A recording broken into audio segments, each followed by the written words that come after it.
Good morning students, class 7th chapter number 15। इस कलह कोलाहल से और उससे भी अधिक राधा की दूरी से बेचारे नीलकंठ की प्रसन्नता का अंत हो गया।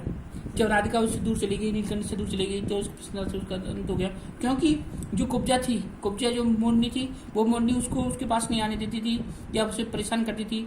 इस वजह से वो नीलकंठ की प्रसन्नता का अंत हो गया। कई बार वह जाली के घर से निकल भागा। कई बार वो मोर था, वो नीलकंठ जाली की मोर से निकलकर भाग गया। एक बार कई दिन भूखा प्यासा आम की शाखाओं में छुपा बैठा रहा, जहां से बहुत पुचकार कर मैंने उतारा।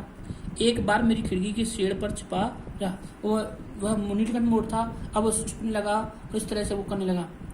मेरे दाना देने जाने पर भी वह सदा की भांति पंखों को मंडलाकर बनाकर खड़ा हो जाता, पर उसकी चाल में थकावट और आंखों में एक शून्यता रहती थी।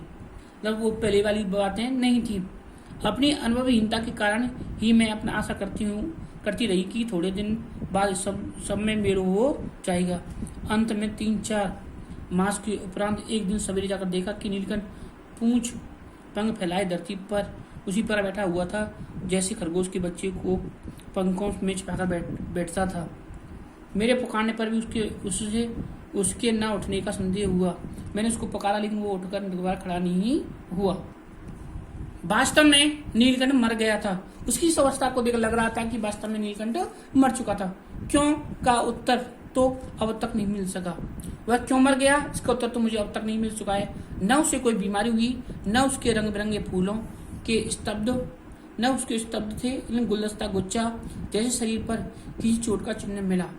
मुझे उसके मरने का गम था। आज तक मैं उसके पता नहीं लगाया वो क्यों मरा, क्योंकि उसके शरीर पर एक भी चोट का चिन्ह नहीं था। मैं अपनी शॉल्स में लपेट कर उस संगम में ले गई, जहाँ संगम होता प्रयाग स्थल, यहाँ पर गंगा यमुना सरस्वती नामक 3 नदियाँ मिलती हैं।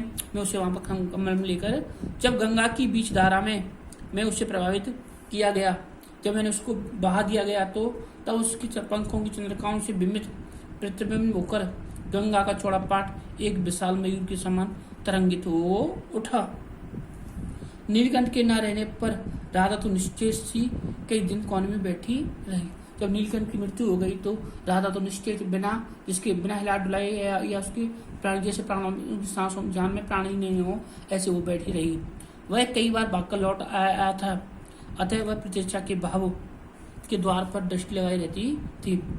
जब उसे लगा था कि नीलकंठ मोर बाहर निकल जाता था, लेकिन उसके बाद लौट आता था, ऐसे उसे लग रहा था वो कहीं चला गया है, अब वापस लौट कर आ जाएगा।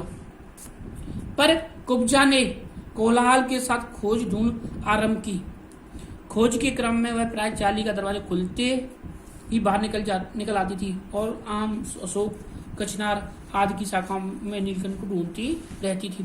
लेकिन जो कुब्जा मोरनी वो उसे ढूंढती रहती। एक दिन आम से उतरी थी कि कजली एलिसियन कुत्ती सामने पड़ गई।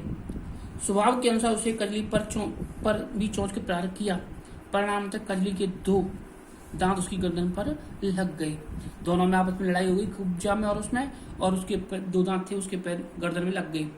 इस बार उसका कलह कोलाहल और द्वेष प्रेम भरा जीवन बचाया न जा सका।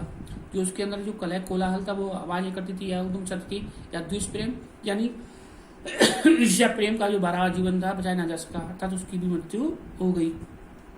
परंतु इन 3 पक्षियों ने मुझे पक्षी प्रकृति की भिन्नता का जो परिचय कराया, वह मेरे लिए विशेष महत्व रखता है। ये 3 पक्षी थे, नीलकंठ, राधा और कुब्जा और मोर।